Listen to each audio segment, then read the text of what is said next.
Hey, what is going on, everybody? Welcome back to the channel. I know it's been a long time since I've made a video. I've got a lot of stuff to really cover in this video, so hope you all got some free time because this might be a little lengthy one. I need to talk to you guys about the '03 Cobra and the '03 Mach 1, two cars that you guys really love as much as I love them too. But just keep it short and sweet, guys. We sold both of them. Me and my dad both personally love those cars, and we're huge four valve 4.6 guys, always will be. We just sold both of them because honestly, guys, I'm not trying to point fingers at people, but we bought a lot of parts to fix some things on both cars, and the people that worked on our cars really did not. They actually made more issues and problems with these cars than we originally just spent to fix in the first place, if that makes any sense. Now the Mach, oh my God.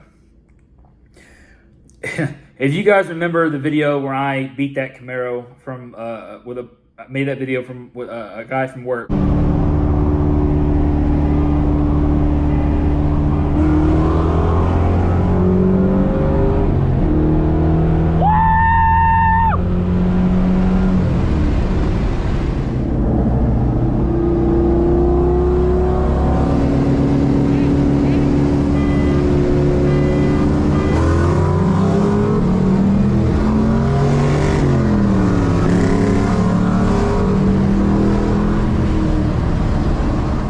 I parked the car after we got done with that after that day. Get ready to drive it the next day, and I see this humongous puddle in the car. And I'm like, oh, snap.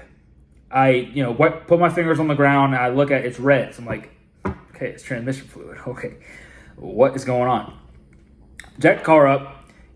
I had cracked the transmission casing right where the shifter is, kind of like in that on the left side, and I would wipe off the transmission. You could see it starting to weep out.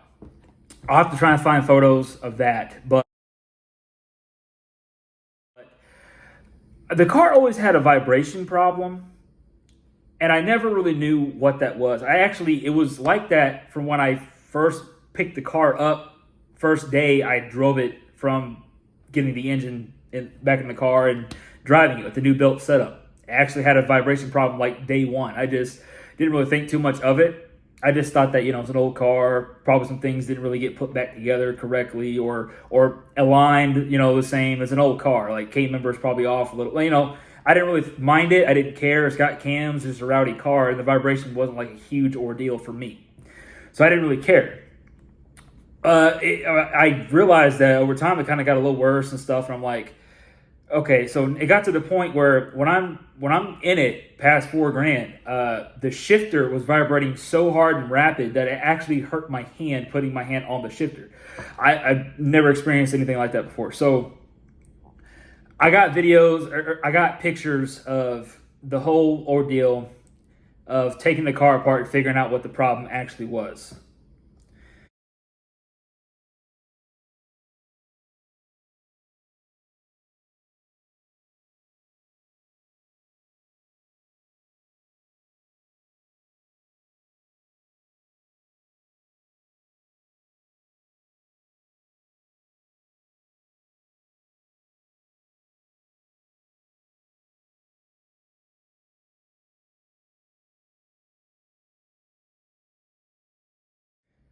The job was insanely unbearable.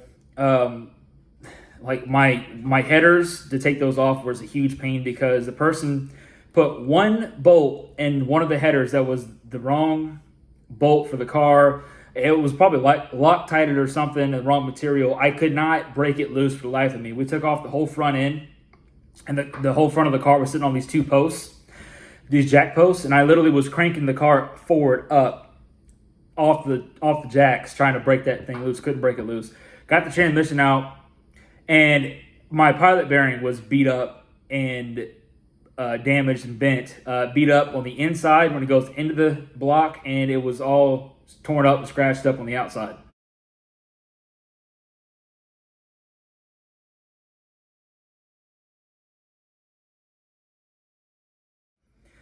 Um, It's a $10 part. So a $10 part cost me like $2,000 for a transmission and a clutch.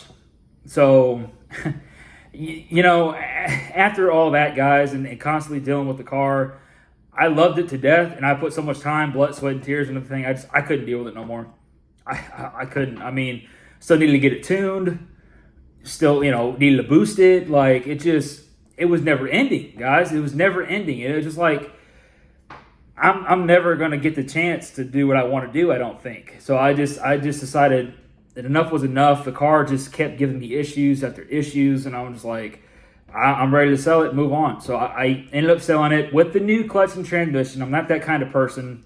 New throwout bearing, new pilot bearing. The person who has it now, they send me videos and stuff all the time. So like, I'm happy that they got it and they're tuning it and enjoying it, which is nice. I am a huge fan of these 4-valve engines. You guys know that.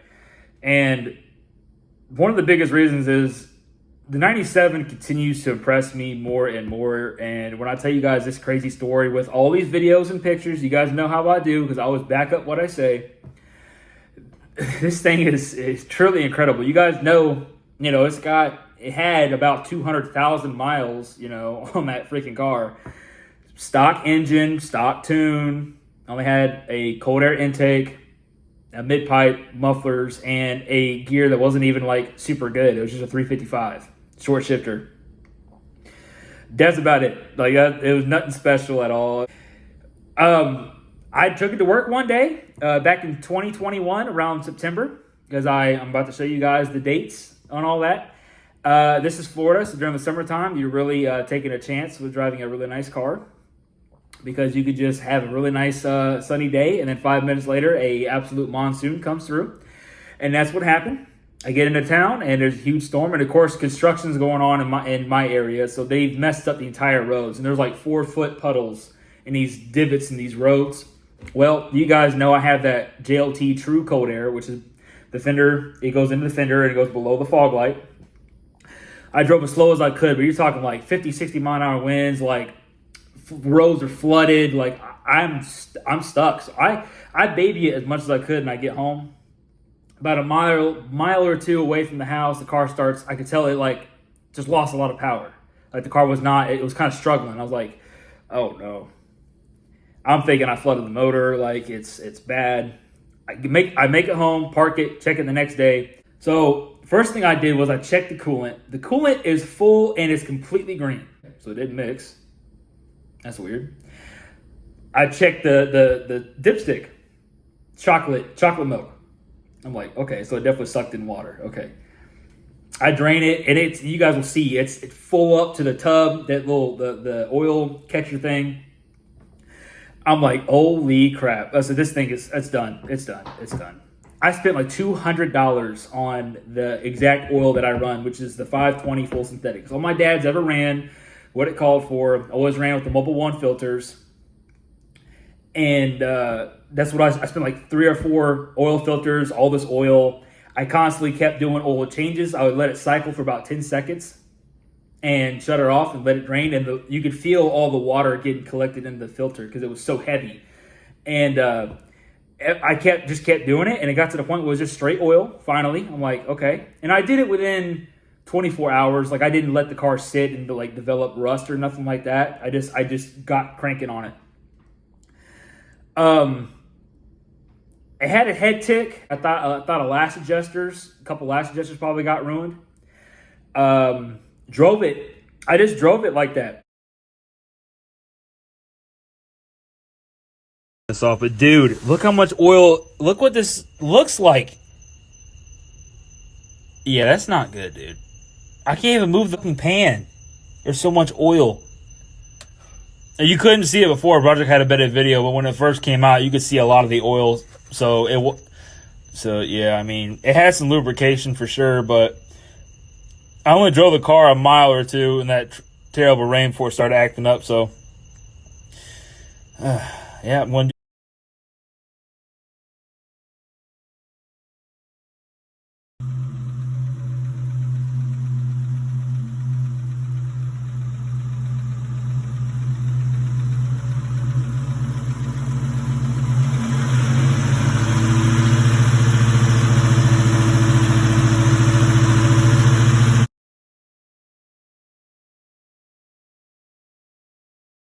It felt fine. It didn't have a bottom end noise that I would assume is like I bent a rod, I piston slap, like anything obvious from a bottom end.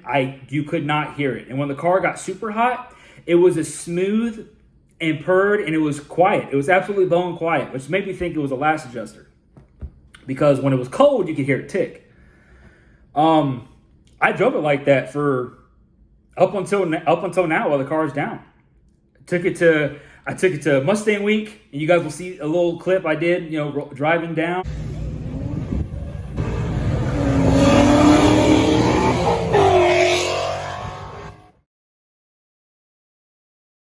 I took it to the Daytona track, beat the snot out of it, the whole track, sharp turns, all wide open. First gear.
Car never gave me an issue, never even had a slight hiccup, felt strong.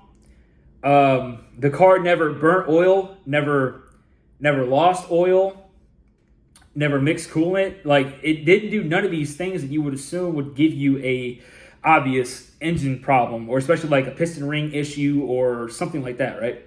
The car never threw nothing obvious. Not a check engine light for a misfire, for low compression, nothing, right? So we're driving this like it's no big deal, which is cool.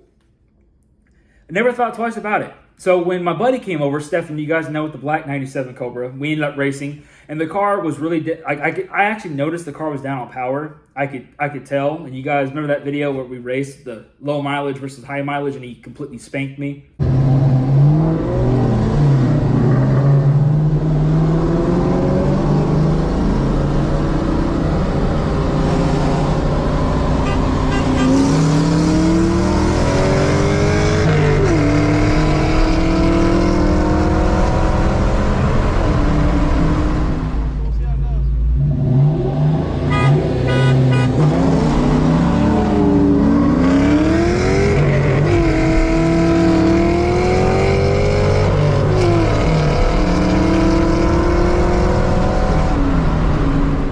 Well, maybe you want to do a compression test just to check. And I took photos of all the numbers, and we did 2 cycles, 2 different tests. Like, we didn't do just one set and be done. We did one set, stop, then redo it. Cylinders 1 through 7 tested at 180 psi.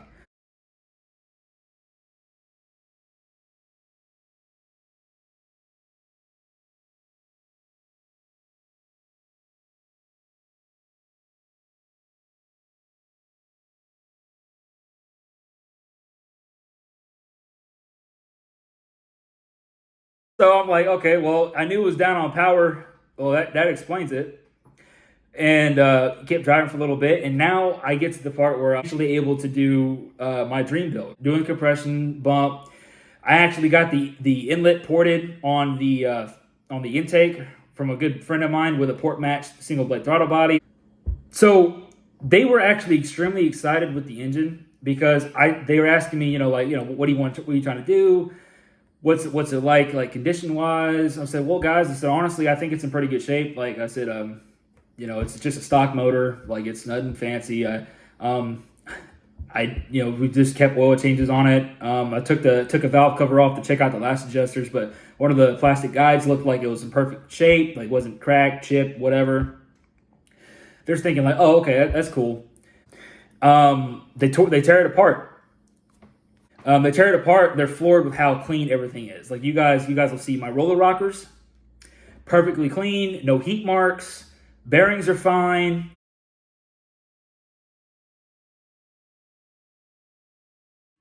The block, was in perfect condition, and except for cylinder 8, which had just a nick inside the wall from a rink, and it was so minimal that all they did was they just honed it out. So I'm keeping actually the stock bore size, just to save on cost. There's no point to bore it out like I did with the Mach. The Mach's motor was trashed, but this really wasn't a big deal.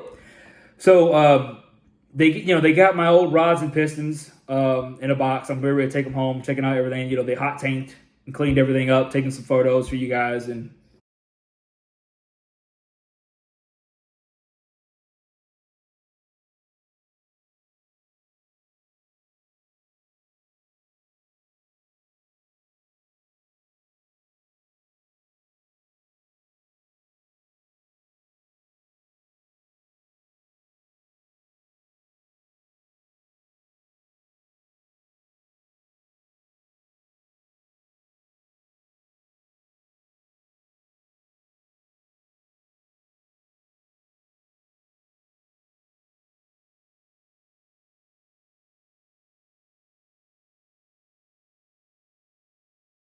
I'm looking at the piston skirts, right?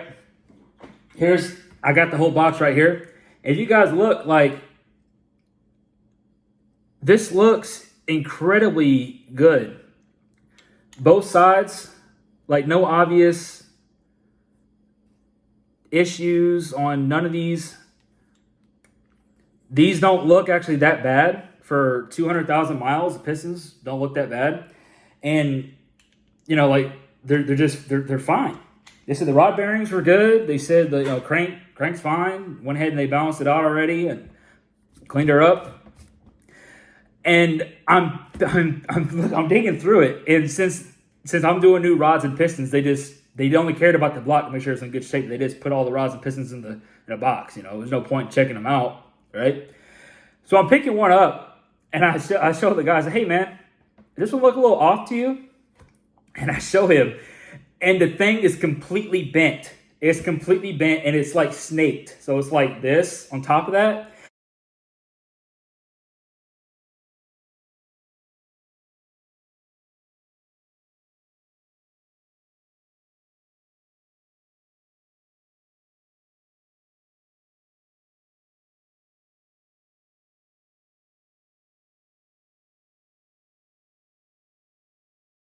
But the piston skirts on that piston looked like what I just showed you on top of it, which blew my mind. And they were like stunned. They were like, I didn't mix it up, did I? I said, no, the serial numbers match on both rods. It's mine. And they were like, I'm gonna need to keep that so I can show everybody else, and you'll get it back when the engine's done. I'm like, all right, I'm cool with that. So they actually kept it. It's kind of like just to show people, which is kind of cool. But a point being, guys, is I had a bent rod in the car the whole freaking time after that water incident, and the car never threw a low compression misfire, never had a misfire, never showed burnt oil, burning rings, losing oil. Head gaskets were fine. No overheating issues inside the engine at all.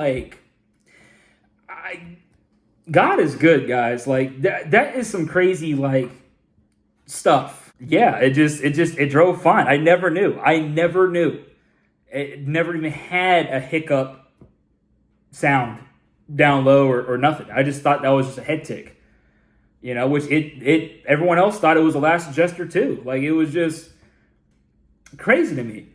So I think it's kind of a cool story that I really do. I'm not trying to sound biased, but I am sounding biased. But I really do think these engines, if you maintain them, if you take care of them and keep up on the maintenance, like my dad did over the years and stuff, like these B heads, even C heads, Cobras, they're built so well.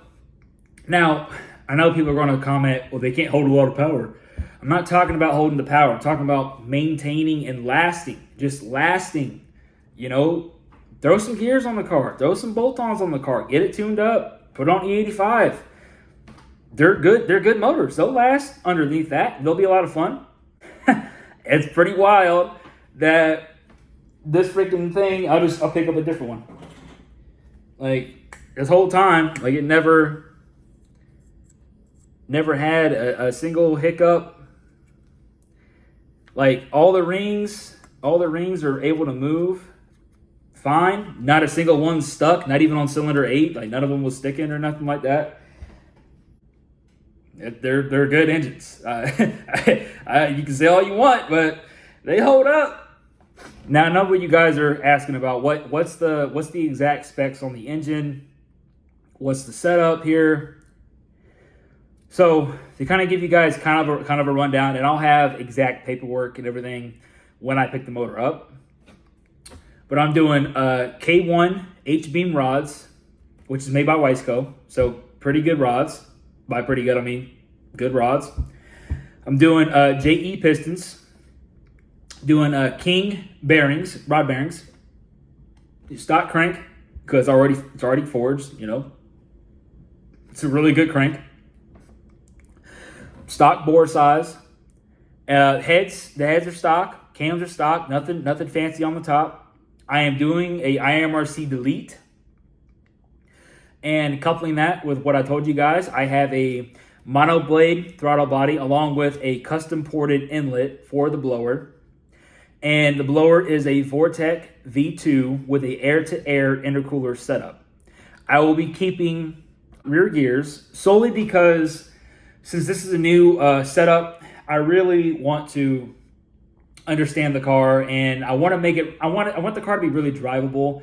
But from going to 280 wheel to then a Hurt engine, which is probably down 30 horse, to maybe 400, like in a light car, it's going to be a fun car, and that's really all I'm doing with this one. This car means the world to me. You guys know it was my dad's, and I just want to make this thing fun. I never thought actually at this point in my life I would be able to do this now at my age. I thought it'd be, you know, down the road, way down the road with this thing. I thought I'm just driving it, just trying to hold on to it while I can. But like I said, guys, God is good. I've really just put the hammer down and just been working, and I'm able to do this. So I'll tell you guys kind of some extra stuff that I got for the car. So guys, I also picked up a set of BBK long tube headers, which is 1 5/8. I bought a Celine style gauge pod, which you guys know that, you know, back in the day, it sat right in the center of the dash where the clock sits. I got that because I've always been a huge fan. The car looks like a race car, and I really wanted to keep that theme. So I went ahead and I bought that. And I already got one of my gauges that came in, and I custom made this. You guys will probably like this. I don't know if you guys can tell, but it says SVT on there. Same font design as the stock gauges on the car. I really wanted to keep it as an analog theme across the dash, since the car is old, but it's kind of cool. I've got one more to come in. I'm waiting on that. Anyway, guys, I hope you enjoyed the video. If you guys could, please like the video. If you guys happen to see this and you're new, please subscribe.